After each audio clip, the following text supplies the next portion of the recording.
தமிழக முதல்வர் மு.க.ஸ்டாலினின் 72வது பிறந்த நாளை முன்னிட்டு புதுக்கோட்டை அரசு ராணியார் மகப்பேறு மருத்துவமனையில் பிறந்த 16 குழந்தைகளுக்கு தங்க மோதிரத்தை சட்டத்துறை அமைச்சர் கலந்து கொண்டு அணிவித்தார்.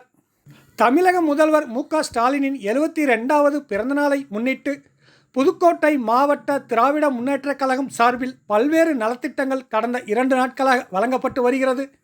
அதன் ஒரு பகுதியாக புதுக்கோட்டை அரசு ராணியார் மகப்பேறு மருத்துவமனையில் பிறந்த 16 குழந்தைகளுக்கு தங்க மோதிரம் அணிவிக்கும் விழா மிக சிறப்பாக நடைபெற்றது.